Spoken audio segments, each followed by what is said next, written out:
एक समय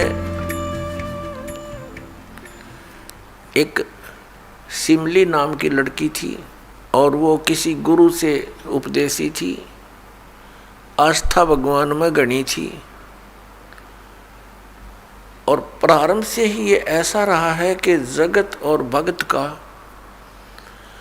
आपस में मतभेद बना रहा, और जिस कारण से भक्तों को बहुत कठिन यातनाएं सहन करनी पड़ी।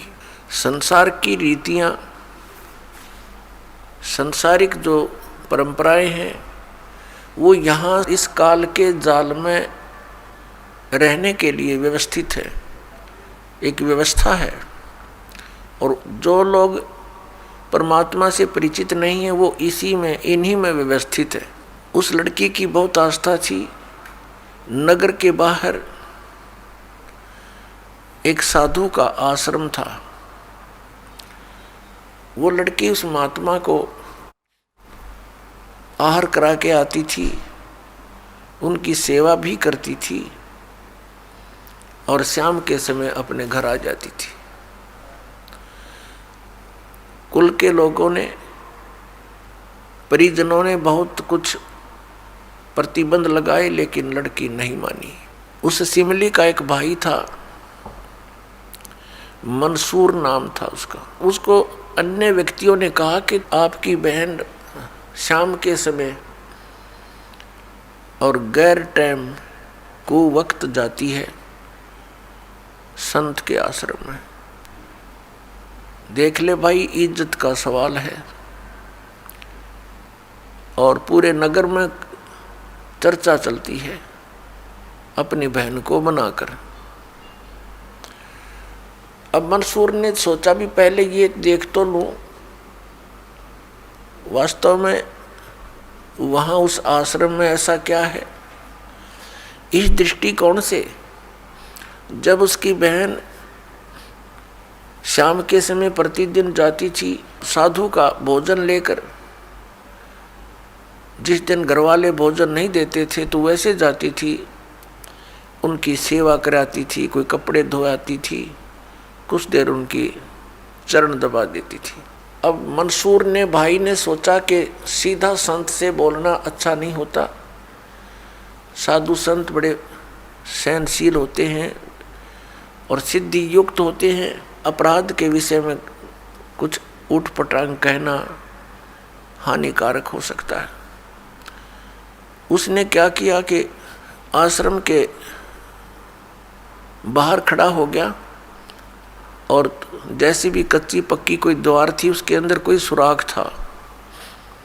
उस सुराख से वो देखने लगा।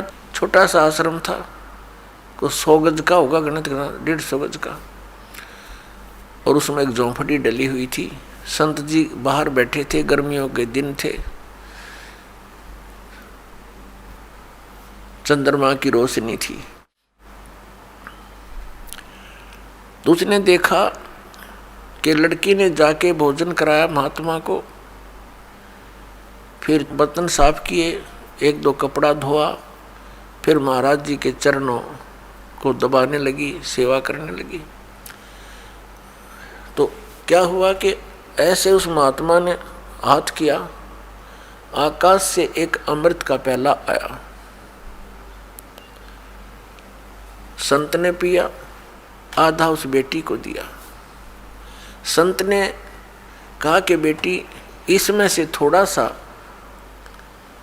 एक नालायक व्यक्ति खड़ा है, उसके भी मार दे एक छींट। इस सुराख के अंदर से जा और उसके भी लगा दे, थोड़ी सी कल्याण हो जा। एक नालायक व्यक्ति खड़ा है। अब उसने जाकर के, लड़की ने आदेश पालन करना था, सुराख में से ऐसे कर दिया। उसने देखा कौन है, कैसे है, तो उसके भी जीभ पर वो थोड़ा सा अमृत की छींट लगी। एकदम उसके हृदय में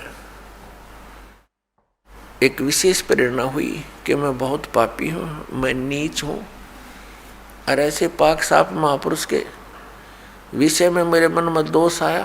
रोता हुआ आश्रम के अंदर प्रवेश हुआ और कहा, महाराज मुझ पापी का भी उद्धार हो सकता है। मैंने आपके बारे में बहुत गलत सोचा। उस संत ने कहा, बेटा जब तक बोध नहीं होता, ज्ञान नहीं होता, तब तक प्राणी के ऐसे अपराध अक्षमा करने योग्य होते हैं।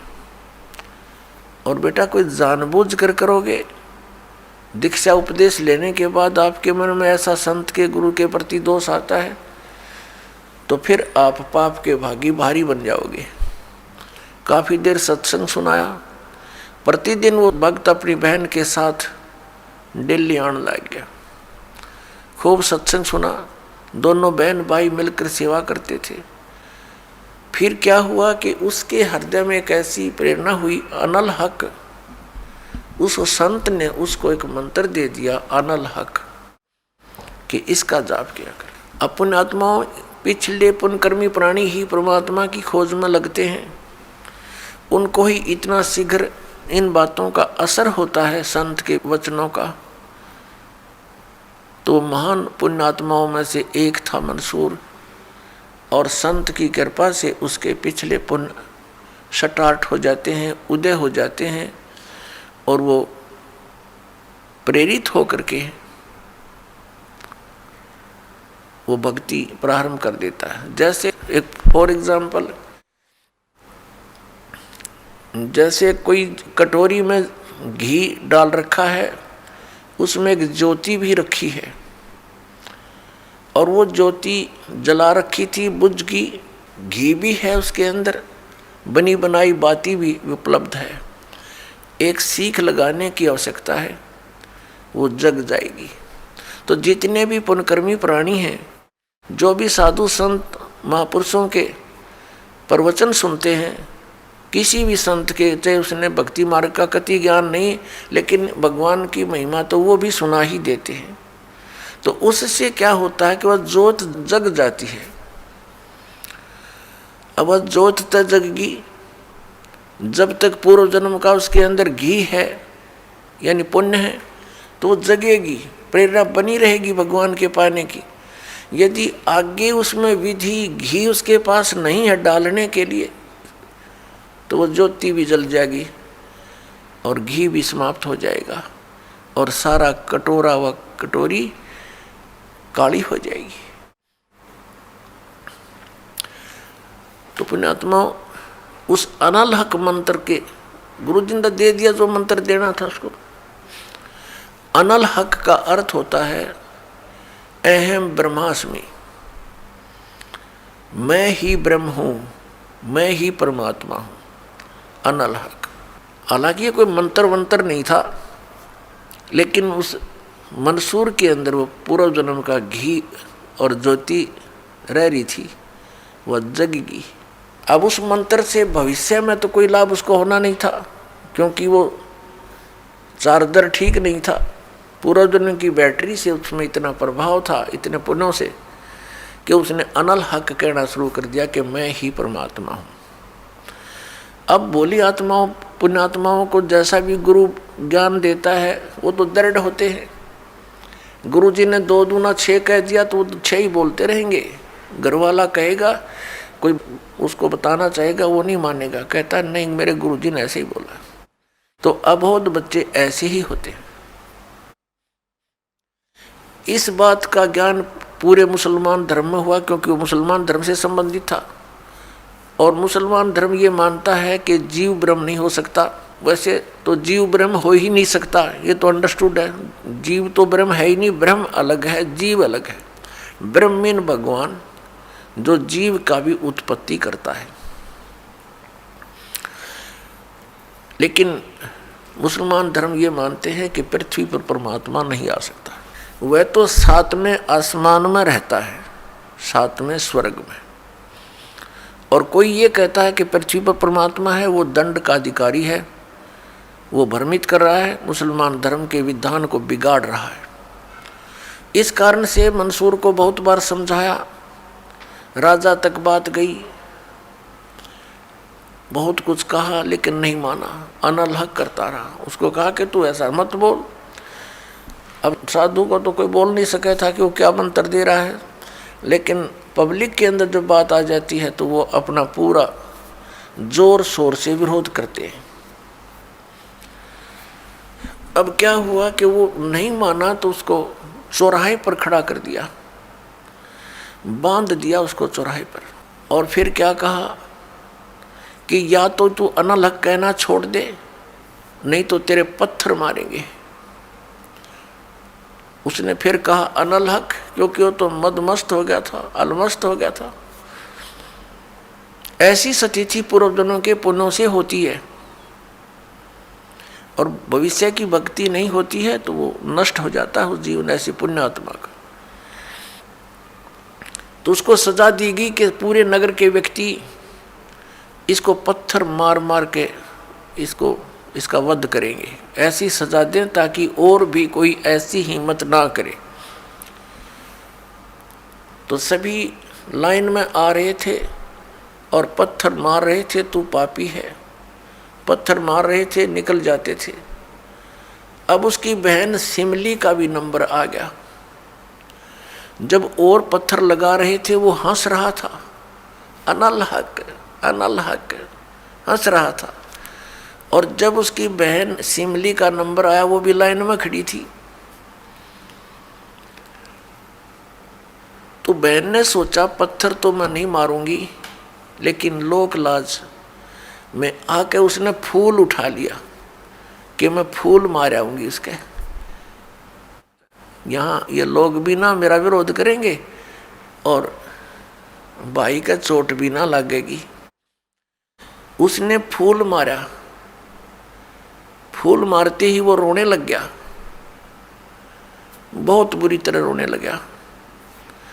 तब सिमली ने कहा कि भाई लोग तेरे पत्थर मार रहे थे, उनके पत्थरों से नहीं रो रहा था, और तू मेरे फूलते रोने लग गया। अरे ये कोई चोट थोड़ी लगी तुझे? उसने कहा सिमली ये तो अनजान थे, इनका मुझे दुख नहीं था, तू तो परिचित थी मैं किसके ऊपर फिदा हो रहा हूँ। और तेरा हाथ कैसे हो गया नालायक मेरी तरफ?